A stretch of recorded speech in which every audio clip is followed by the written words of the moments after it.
Hello, what's up, ladies and gentlemen? How you doing? It is me, Lasty here, and welcome today to a brand new episode of the FIFA 23 Ultimate Team Road to Glory. This today is episode number 41, I believe. And hey, I wish you all a good day. Hope you're all doing well and settling into your week nice and fine. So, as we go on into the episode, all I want from you is, well, three things really. One, smash the thumbs up button. I'd absolutely love to see 4,000 likes. That would mean the world to me. Two, I'd love you to make sure you're subscribed to the channel with the notification bell switched on and everything like that.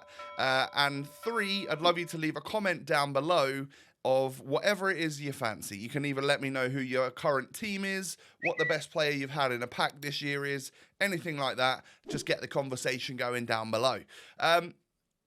So today, we're using this squad right here. Obviously, we picked up Perisic yesterday, and we've got Zaha, we've got Ronaldo, we've got Arnautovic. We've got four lengthy players in that attacking front four, so that should hopefully help us out with like the meta and stuff. And we're in Division 3, and I need some wins. I've got 3 wins this week, and I mean, that got me into Div 3. I now need 5 more wins at a level where I'm pretty sure I'm going to struggle in order to make sure I get the 8-win rewards later on this week. So, yeah, I go 1-0 up, actually. And, I mean, you'll pretty much notice that as we go through this video today, every single team we come up against, it might actually be every team has Haaland.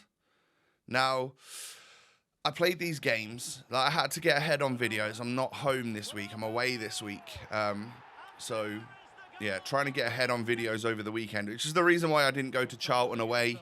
For those of you that are Town fans that watch this, obviously that was a pretty crazy 4-all draw, 4 goals in extra time, in added time. Yeah, and we were 4-2 up. I can't believe we ended up losing 2 more goals, I guess. Felt like a loss, and even though it was a draw. But yeah, for those of you that aren't an Ipswich fan or don't follow like League One or anything, it was 2-all as we approached 90 minutes, and then we went 4-2 up and then dropped 2 goals in like 90 plus 9, I think it was. So I'm sort of glad I wasn't there, because I think I would have like just spontaneously combusted or something. But either way, being home meant I could get ahead on video. So I can't remember what day I was playing these, whether it was Sunday or Saturday. But rivals on a weekend, I don't expect to ever be easy, because I expect to be playing up against the people that have already finished their weekend league and are so hooked on FIFA that they want to go and sweat Div rivals as well. That's sort of how I look at, you know, division rivals on the weekend. In hindsight, it might just be people that aren't playing the weekend league. So I think you get a bit of a mixed bag. You either get a much easier game than you expected or a much more difficult game. This guy's got Scott Twine, a player that I would have absolutely loved to have at Ipswich Town, but his sights were set a little bit higher in the Championship. I don't even know, has he even played for Burnley? Oh, it's so sad if he's just sat on the bench, because he's a great little player. He's a Squad Foundations player, and there are some Championship players there. I might need to go and unlock them, but appreciate the 1-0 rage quit, Sir Lucas Ryan. He's got the Bateson tifo, so I'm guessing maybe he's in the YouTube FIFA world. Who knows? Maybe he knows the RTG and wanted to let me get a cheap, easy win. If so, I appreciate you. Thank you, buddy. But I actually reached the first checkpoint in Division 3, which is good, because now I don't actually mind like if I lost in this next game here, because at least we've reached a checkpoint, and I know that I am capable of getting a couple of wins in this division. I know we couldn't get relegated from Div 3, but I expect to probably be in this league, this division, probably until the end of the season, considering we've got a week left. I'm very close now to my 90 games played, so it's looking like I'll get the best milestone pack for my division. And I mean, if we can push up and get into like Div 2 before the end of the season, that would be pretty brilliant. Although I don't know the difference between what packs you get milestone wise. Yeah, it's a bit odd. Anyway, what I was going to say to you is that we're playing these games to get our 8 wins so that we get the best rivals rewards for what division we're in. And I believe, if I've calculated my schedule correctly, it will be Friday's video that you'll see my live rewards, but it will be when I get back from where I've been during the week. So I don't know if I'll have a normal lunchtime video on Friday. It might need to wait until I'm home in the evening. And then, is there going to be a Team 2 of Out of Position? Or whatever promo it is, whatever it is, you know, I'll either get home and film Rivals Rewards during Out of Position promo if it's going to expire and there's going to be nothing else. Or if there's going to be a Team 2, maybe I'll wait until that, open my Rivals Rewards live for you, and you'll get a video Friday night instead of Friday lunchtime. So, yeah, it's just a little bit of a busy one this week. But, hey, we love that. I love being busy, actually. It sort of motivates you to get up and get going during the day. So you just can't be lazy, which is something I struggle with, as you can probably imagine. So I'm 3-0 up in this next game. I end up getting the 40-minute rage quit. Love to see that. So, like I said, I think it is a mixed bag. I think you either come up against people that just weren't playing the weekend league, and I mean, they've managed to get to Div 3, so they can't be an incompetent player, but maybe I am slightly better than them. And then, other than that, you come up against the people that have already played weekend league and just absolutely want to be a complete and utter straight-up demon. And that's going to force me to just hit a little rage quit. So I can't remember if I've cut out some of the losses here. We're up to 6 wins. I would assume maybe I have cut out some losses, just for timing issues and stuff. Mate, I'm not sure. Either way, we finally go 1-0 up. I think Dumfries and Perisic working together there. The out of position boys linking up to end up getting me a goal. And then a lovely green time shot there from Zaha. He really is a fantastic player. Like, I don't think he's irreplaceable, as you'll find out later in the video, as I am going to sell everything. But, yeah, it's one of those cards which does sort of break the game. If you're on next gen and like, the whole accelerate system is what you're faced with, you know, the lengthy players and all of that stuff, Zaha with a marksman does truly kind of break that because he's already so fast. I get a 3-1 victory here, and that is going to be 7 wins for the week. I mean, you absolutely love to see that, don't you? We're not going to reach the next checkpoint because, I mean, I only need 1 more win. So if I got it in the next game, I wouldn't be there. And I wouldn't play any extra Rivals games at the moment just because it does seem quite a sweaty place. And I am going to time it just about right to get my 90-plus games played for the season. I mean, I've got mates that literally in the first week of the game had their 90 games done. And I guess I sort of spread it out a little bit more because I've got like editing and episodes to make as opposed to just sitting there playing FIFA all day long. So yeah, like I've got mates that have been up there at that milestone 90 games since literally like a week into FIFA, and we're still kind of just struggling to get there. But anyway, we finally reached level 30. A new week started, so a new bunch of XP came out from the weekly objectives, and we got ourselves up to level 30. Option 1, 2, or 3. I think for the last couple of weeks, I've been thinking I would definitely go for option number 3 in Brobby. So I decided to stick with what I thought I was going to do, and I went for this man right here. Have you reached level 30? If you have, I want to know who you chose. I think I chose this guy because one of my friends told me that he was lengthy or something like that, and that was just as the accelerate system was all being known. So yeah, I've had this guy on my radar for a couple of weeks, plus 90 balance and 90 something strength. He's probably going to be quite good. So he goes into the Eredivisie team, which we all know I've got a little bit of a thing for the Eredivisie. For some reason, I always unlock lots of players from that league and nothing else. So yeah, I've got all the squad foundations and everything for Eredivisie, and he can join the likes of those.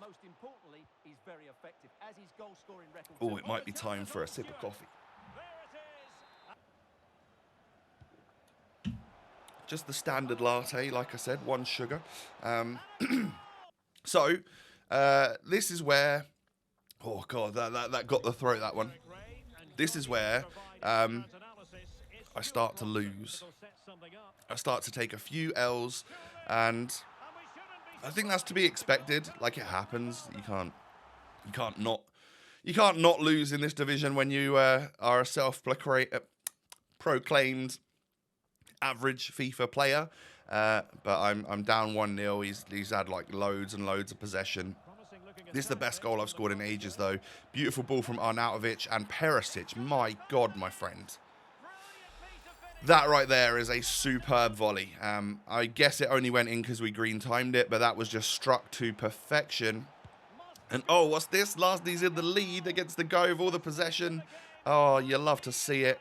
And I believe I come away with the victory in this one, even though it looked like I was never going to be anywhere near it.